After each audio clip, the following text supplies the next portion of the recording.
भारत माता की। मैं मेरा भाषण शुरू करूं उससे पहले मैं देख रहा हूं बहुत सारे मेरे बाल कलाकार मित्र पेंटिंग बना करके ले आए हैं।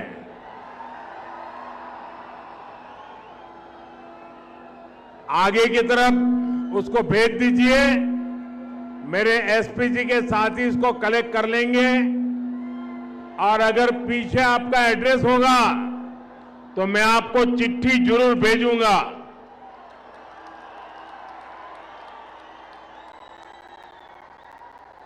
जरा माइक वाले देखें, बीच बीच में विसलिंग हो रहा है। भारत माता की। जो भी चित्र हैं आगे भेज दीजिए। बाद में किसी को परेशान मत कीजिए। अपना हाथ भी नीचे कर दीजिए। वहां दूर दूर तक है, जरा एसपी जी वेट करना, सबसे ले लेना।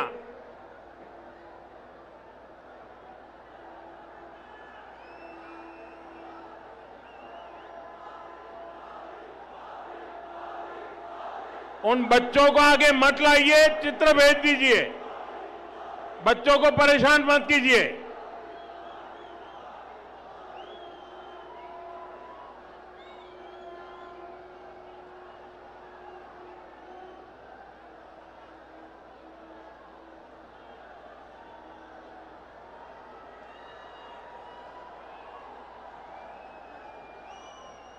ये महात्मा एक माला लेके आए, वो भी ले लो भाई प्रसाद।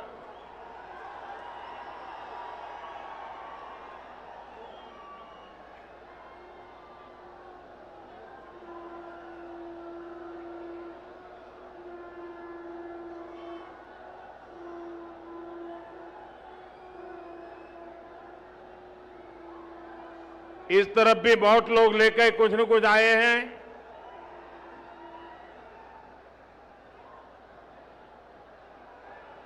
अब मैं अपनी बात शुरू करूं।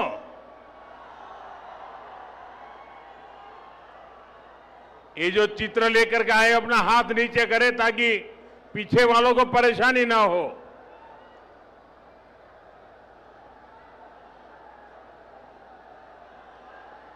भारत माता की। भारत माता की। నా ప్రియమైన తెలంగాణ ప్రజలారా, మీ అందరికీ హృదయపూర్వక शुभकामनाएं। साथियों, कल मैं बंगाल में था।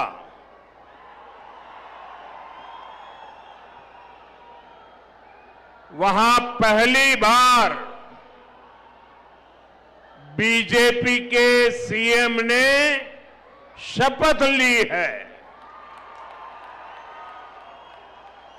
पहली बार बंगाल में प्रचंड बहुमत से बीजेपी सरकार बनी है और मैं देख रहा हूं कि बीजेपी की जो ये ऐतिहासिक विजय है उसका उत्साह यहां तेलंगाना में भी दिख रहा है। यहां बीजेपी का हर कार्यकर्ता जोश से भरा हुआ है। साथियों, आज देश के कोने कोने में बीजेपी पर जनता का आशीर्वाद निरंतर बढ़ रहा है। देश के लोग बार बार बीजेपी के विकास मॉडल पर, गुड गवर्नेंस के मॉडल पर अपनी मुहर लगा रहे हैं। आजादी के 75 साल बाद असम में भाजपा सरकार की हैट्रिक लगी है और पुडुचेरी में भी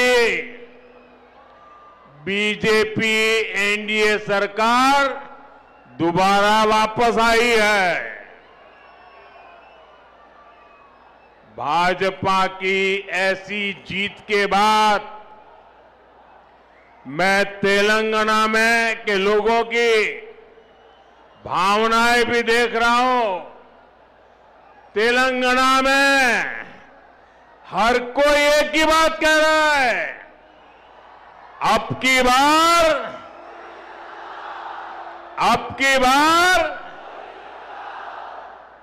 की बार तेलंगाना में भी। साथियों, भारत में हर साल किसी न किसी राज्य में चुनाव होता है।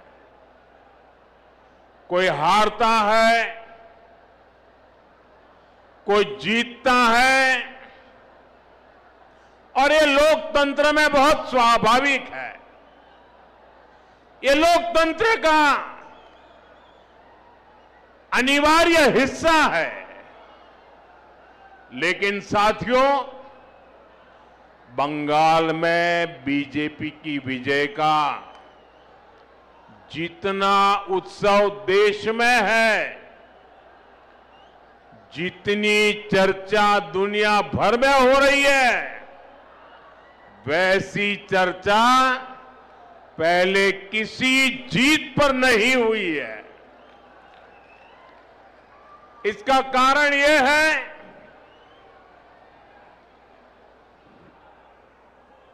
कि बंगाल में सिर्फ राजनीतिक दलों की हार जीत नहीं हुई है, वहां एक ऐसी राजनीति को लोगों ने पराजित किया है जिसने एक तरह से बंगाल की जनता को गुलामी की बेड़ियों में जकड़े रखा था। साथियों, इस देश में कांग्रेस ने करप्शन को बढ़ाया, परिवारवाद को बढ़ाया और संवैधानिक संस्थाओं का गला घोंटने का काम किया। जब टीएमसी बनी तो उसने कांग्रेस से ये सारी बुराइयां सीख ली, साथ ही लेफ्ट की भी जितनी बुरी आदतें थी वो भी टीएमसी ने अपना ली और फिर टीएमसी ने भारत की राजनीति का सबसे तिरस्कृत और खतरनाक मॉडल डेवलप किया। टीएमसी ने अपने इस तानाशाही मॉडल में बंगाल को बेड़ियों से जकड़ दिया था। अभी बंगाल की जनता ने राजनीति के ऐसे भयावह तानाशाही मॉडल को पराजित किया है और इसलिए पूरे देश में उत्सव है। ऐसा लग रहा है जैसे बंगाल के लोग बरसों के बाद अब खुले में सांस ले रहे हैं। साथियों, एक समय था जब दक्षिण से लेकर पूर्वोत्तर तक बीजेपी को हाशिए की पार्टी माना जाता था। लेकिन आज भारत का जनमानस बता रहा है, विचार अगर राष्ट्र के लिए हो तो उसकी हुंकार को कोई सीमा रोक नहीं पाती।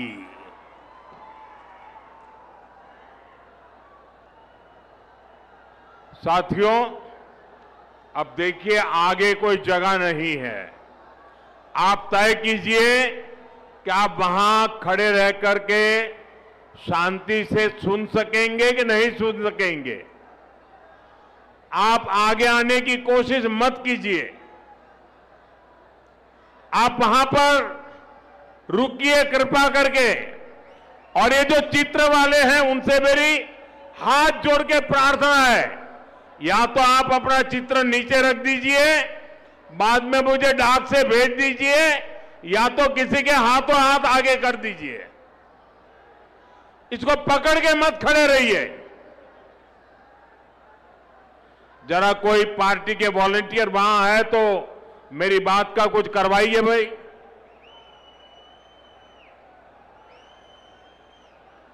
क्योंकि पीछे किसी को दिखता नहीं और उसके कारण लोग आवाज कर रहे हैं।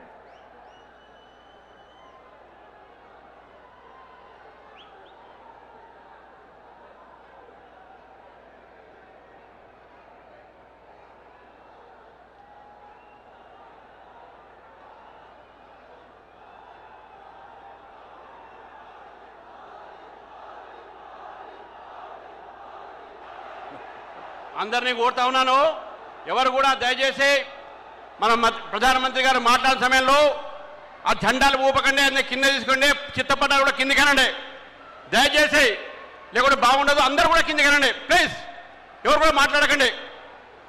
అందరూ చిత్రపటాలు కిందికనండి.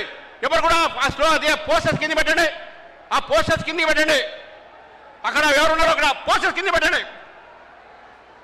పోస్టర్స్ ఎవరు తీసేయండి.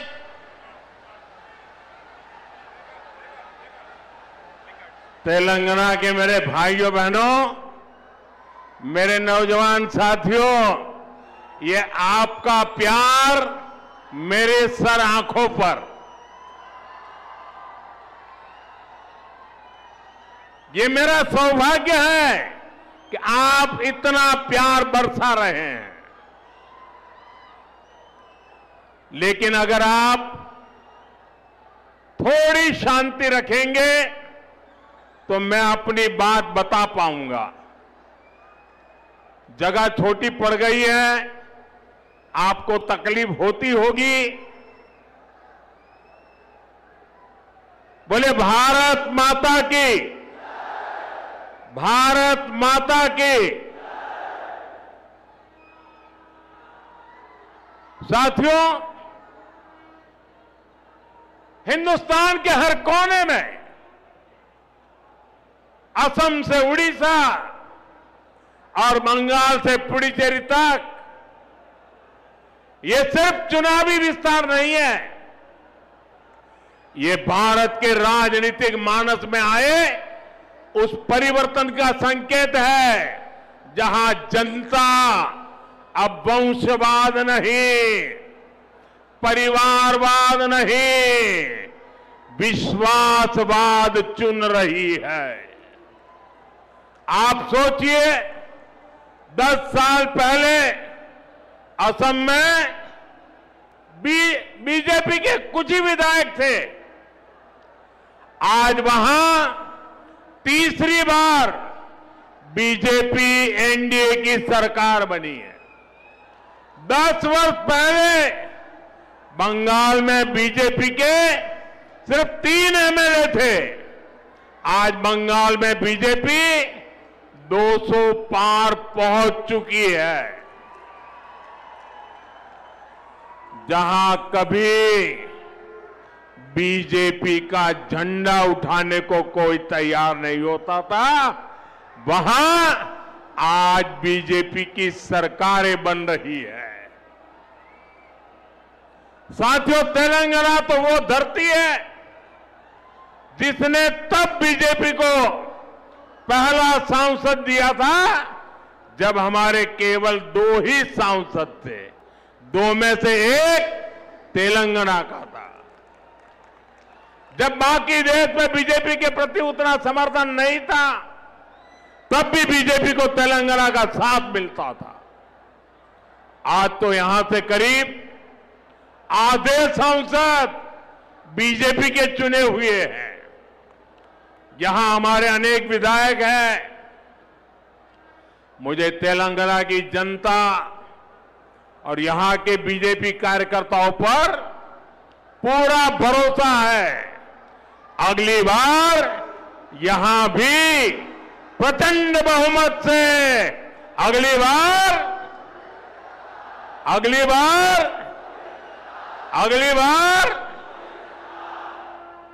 तेलंगाना के लोग कांग्रेस और बीआरएस की वादा खिलाफी और इनकी परिवारवादी राजनीति से तंग आ चुके हैं। इसलिए भी तेलंगाना की जनता बदलाव चाहती है। साथियों, बीजेपी का हमेशा ये मंत्र रहा है, राज्य के विकास से देश का विकास। आज जब भारत विकसित होने के लक्ष्य की तरफ तेजी से आगे बढ़ रहा है, तो तेलंगाना की भूमिका भी बहुत बड़ी है। हमारा तेलंगाना, हमारा हैदराबाद विकसित भारत की यात्रा को गति दे, ये केंद्र की बीजेपी सरकार का, एनडीए सरकार का निरंतर प्रयास है।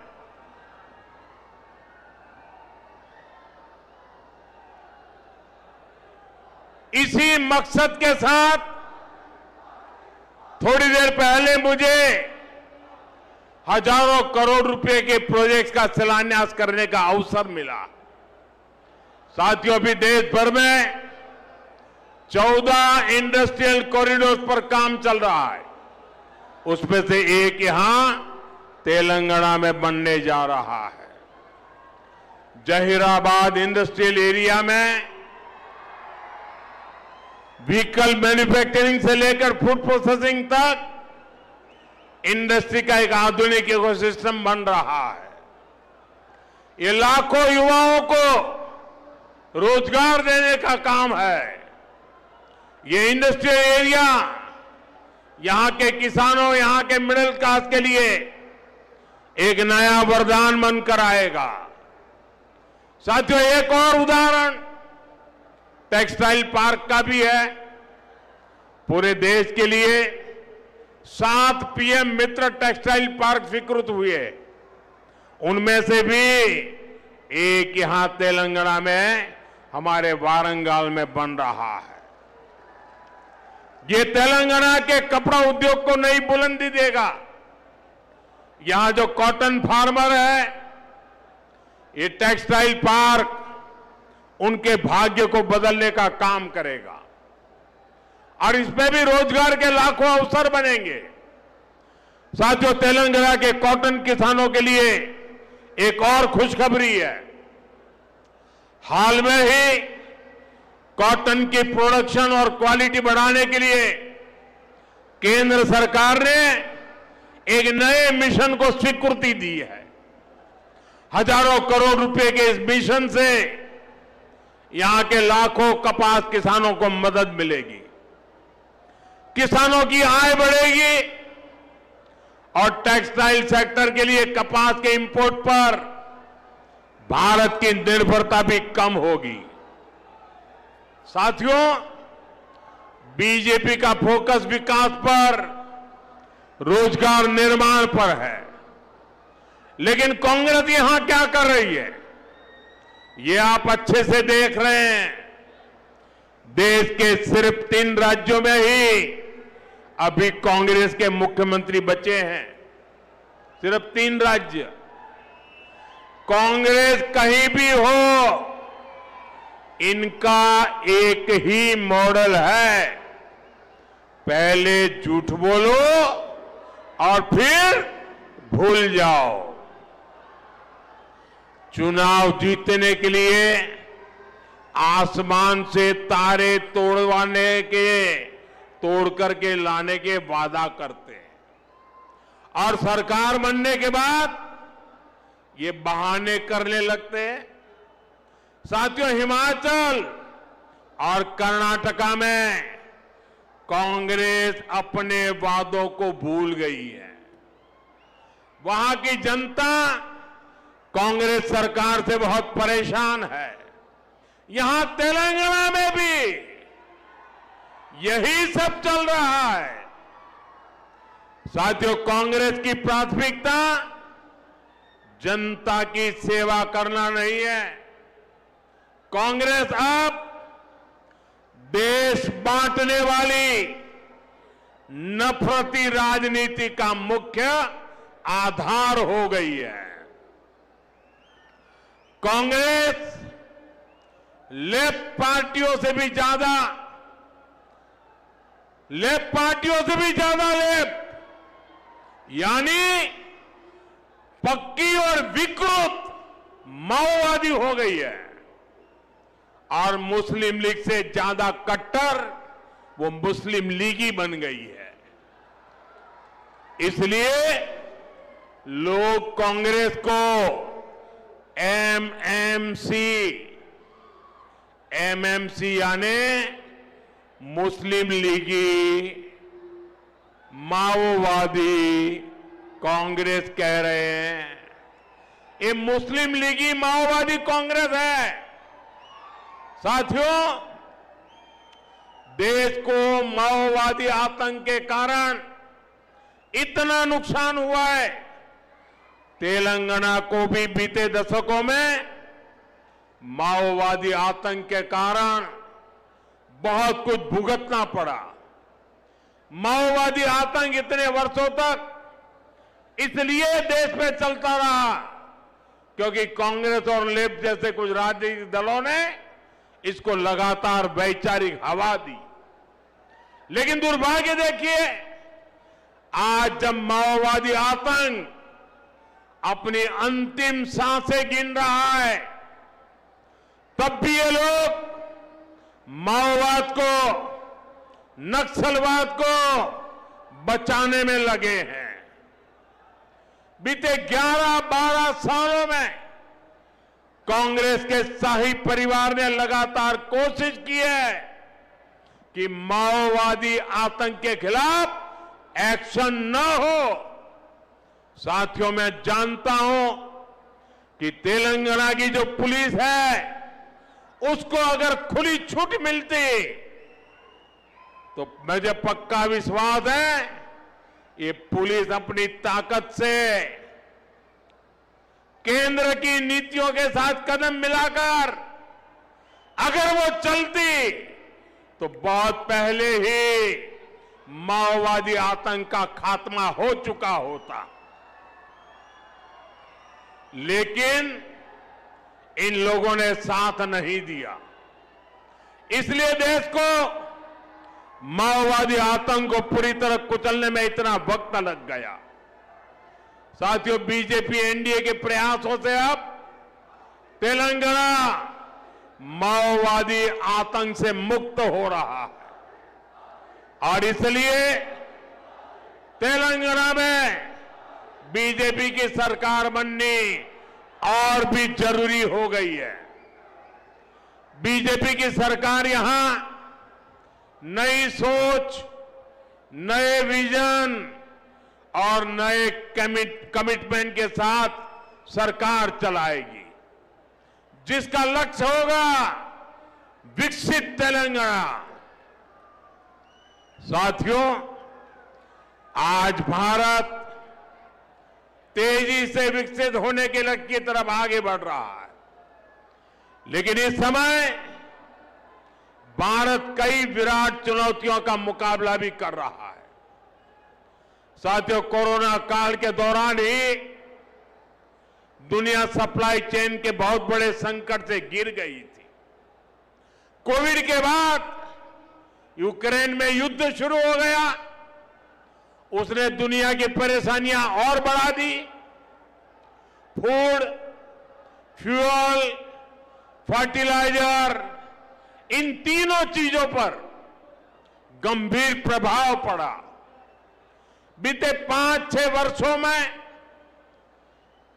इस संकट से निपटने के लिए हमारी सरकार निरंतर प्रयास कर रही है।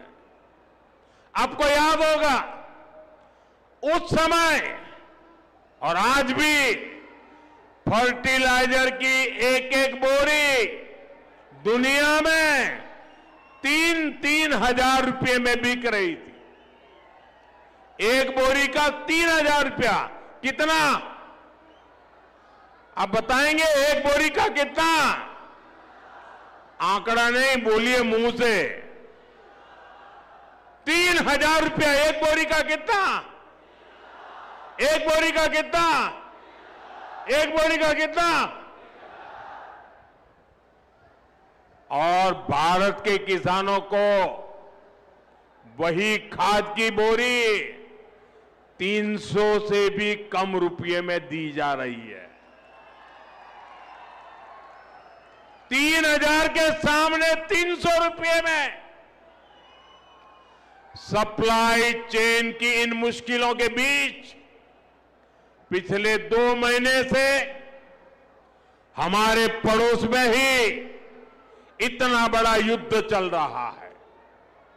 इसका असर पूरी दुनिया पर पड़ा है और भारत पर तो और भी गंभीर असर हुआ है। साथियों, भारत के पास बड़े बड़े तेल के कुएं नहीं है। हमें अपनी जरूरत का पेट्रोल, डीजल, गैस, ये सब बहुत बड़ी मात्रा में दुनिया के दूसरे देशों से, बाहर से मंगाना पड़ता है। युद्ध की वजह से पूरी दुनिया में पेट्रोल, डीजल, गैस और फर्टिलाइजर के दाम बहुत अधिक बढ़ चुके हैं, आसमान को भी पार कर गए हैं। अड़ोस पड़ोस में देशों में क्या हाल है वो तो अखबारों में आता है। भारत सरकार इस युद्ध के पिछले 2 महीनों से देशवासियों को इस संकट से बचाने के लिए लगातार प्रयास कर रही है। नागरिकों पर बोझ न पड़े, इसके लिए सरकार सारा बोझ सरकार खुद अपने कंधे पर उठा रही है। लेकिन साथियों, जब सप्लाई चेन पर संकट लगातार बना रहे तो हम कितने भी उपाय कर लें, मुश्किलें बढ़ती ही जाती है। इसलिए अब देश को सर्वोपरि रखते हुए, मां भारती को सर्वोपरि रखते हुए हमें एकजुट होकर के लड़ना होगा। हमें याद रखना है,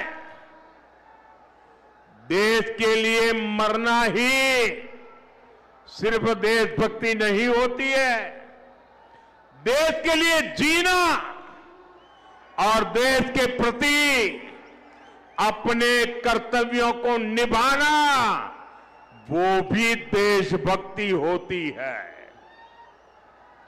इसलिए वैश्विक संकट के इस समय में हमें कर्तव्यों को सर्वोपरि रखते हुए कुछ संकल्प लेने होंगे और उन संकल्पों को पूरे समर्पण भाव से पूरा करना होगा।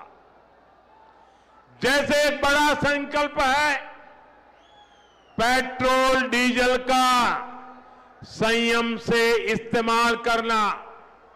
साथियों, हमें पेट्रोल डीजल का उपयोग कम करना होगा। शहरों में जहां मेट्रो है वहां हम तय करें कि हम मेट्रो का ही उपयोग करेंगे। ज्यादा से ज्यादा मेट्रो में ही जाएंगे। अगर कार में ही जाना जरूरी है तो फिर कार पूल करने का प्रयास करें और भी लोगों को साथ बिठा ले। अगर हमें कहीं सामान भेजना हो तो कोशिश करनी है कि वह ज्यादा से ज्यादा रेलवे गुड्स के जो ट्रेन होती है रेलवे की सर्विसेज से भेजे, ताकि इलेक्ट्रिक रेलवे होने के कारण पेट्रोल डीजल की जरूरत नहीं पड़ती है। जिन लोगों के पास इलेक्ट्रिक व्हीकल है वो भी कोशिश करें कि इलेक्ट्रिक व्हीकल का ज्यादा से ज्यादा उपयोग करें।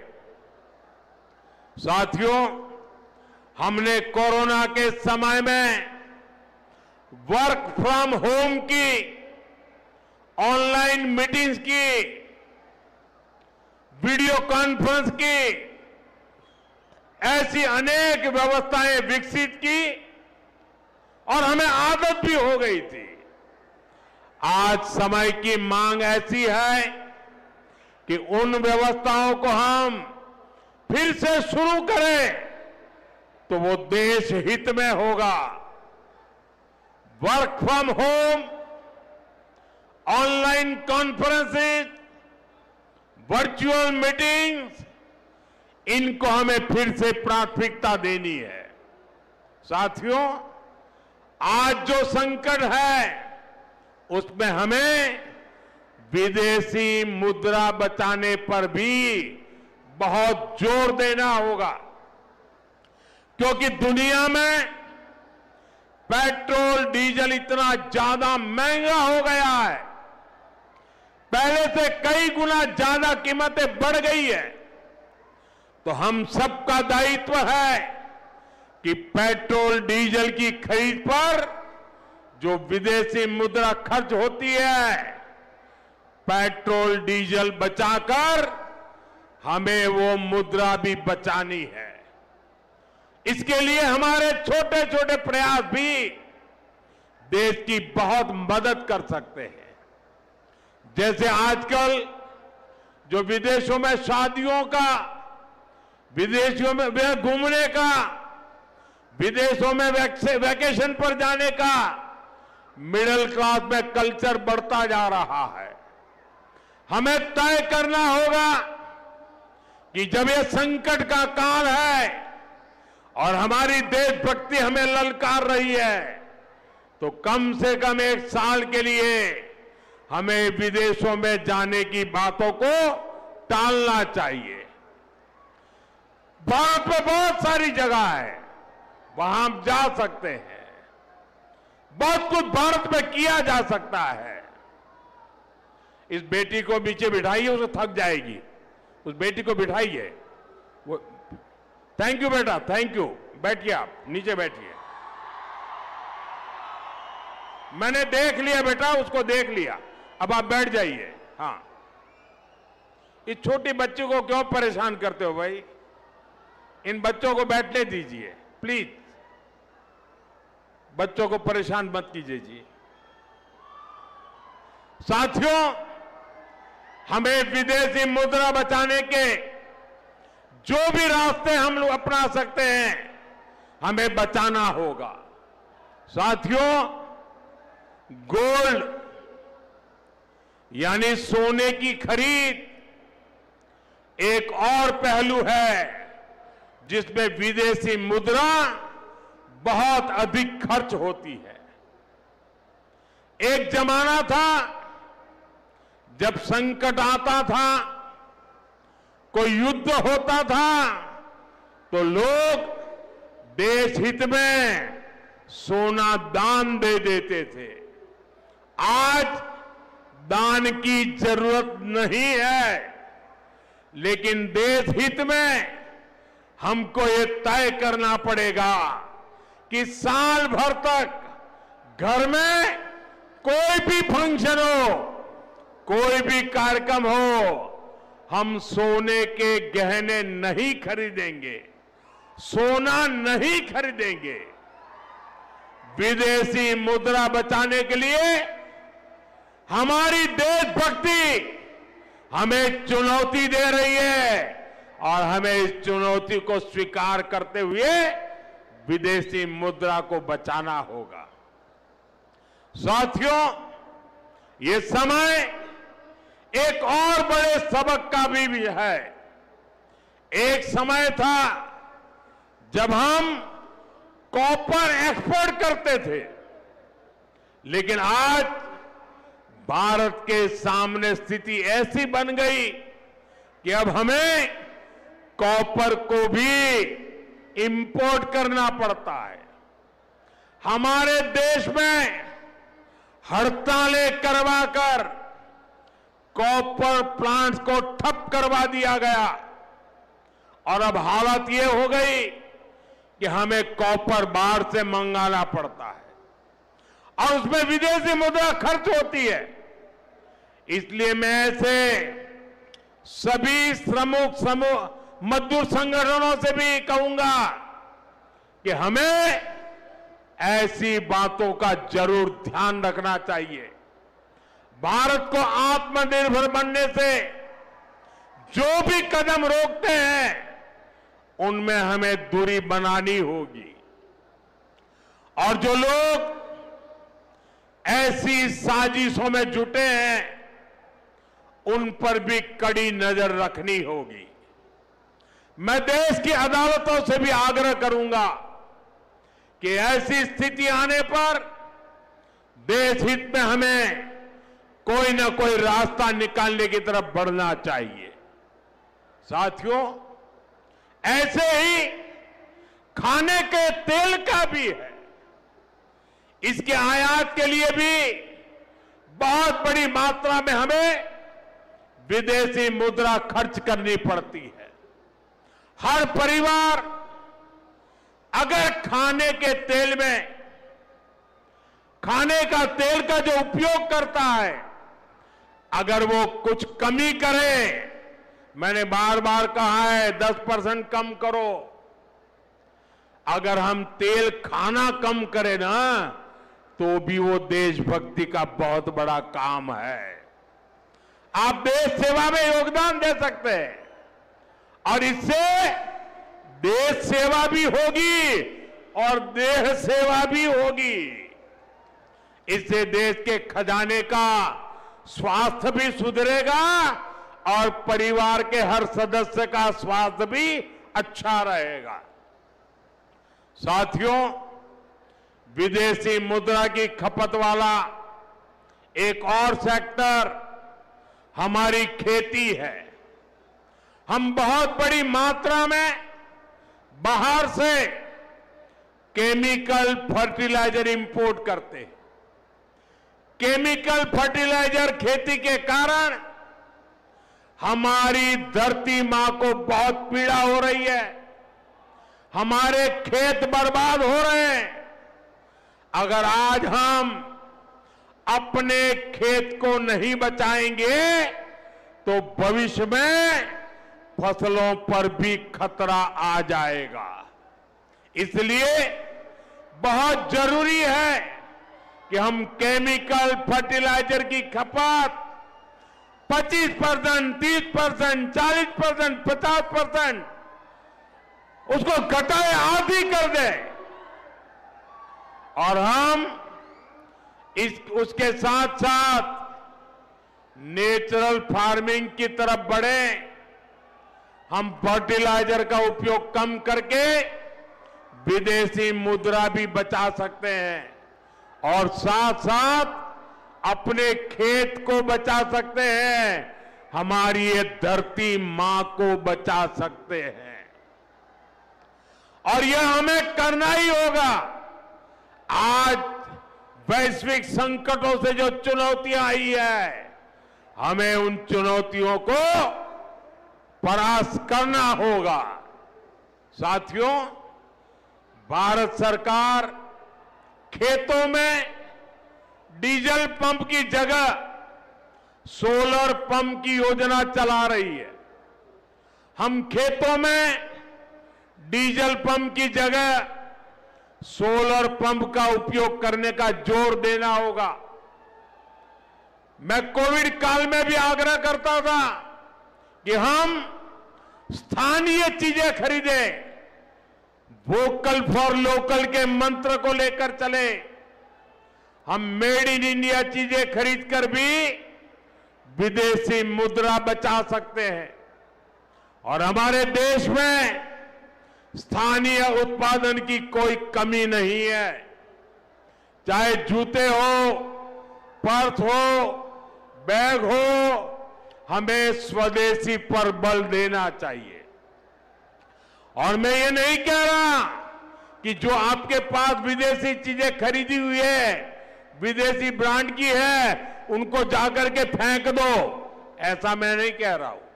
लेकिन मेरा आग्रह है कि नए विदेशी प्रोडक्ट हमें नहीं खरीदने चाहिए। और वाकई हमें कई बार अंदाजा तक नहीं होता कि रोजमर्रा की कितनी सारी चीजें विदेशी हैं जो हम ऐसे ही यूज कर रहे हैं। और साथियों, जब मैं बात स्वदेशी की करता हूं तो लोगों को लगता है कि दिवाली के दिए खरीदो मतलब स्वदेशी हो गया। ये तो भ्रम फैलाने वाली बातें हैं, इससे सफलता नहीं मिलती है। हमें घर के उपयोग में आने वाले सामान की लिस्ट बनानी है।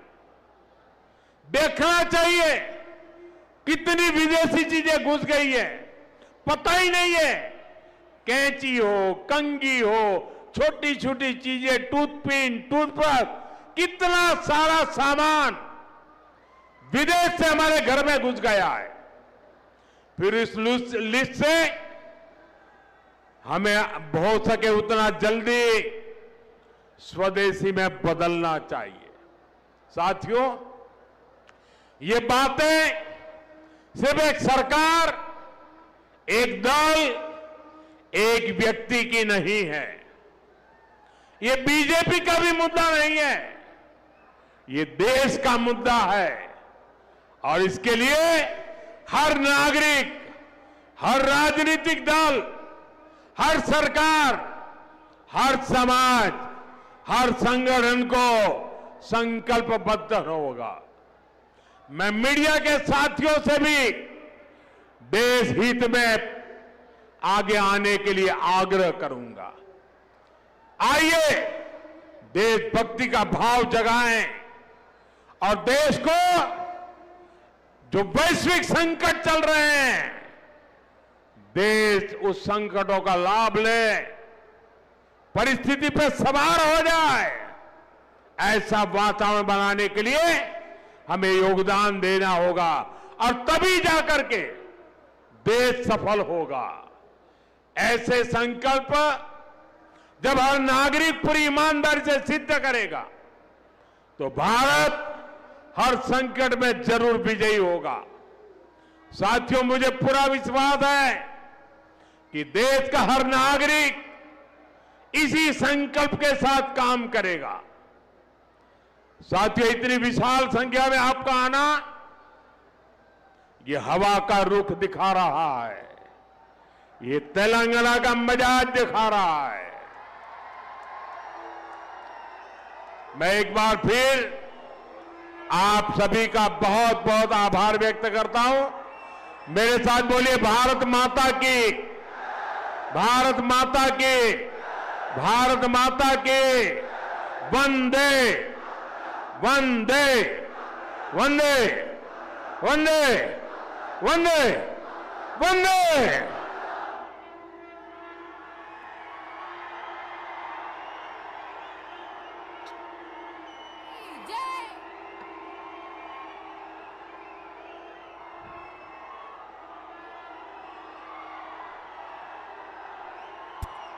भारत माता की जय, भारत माता की जय।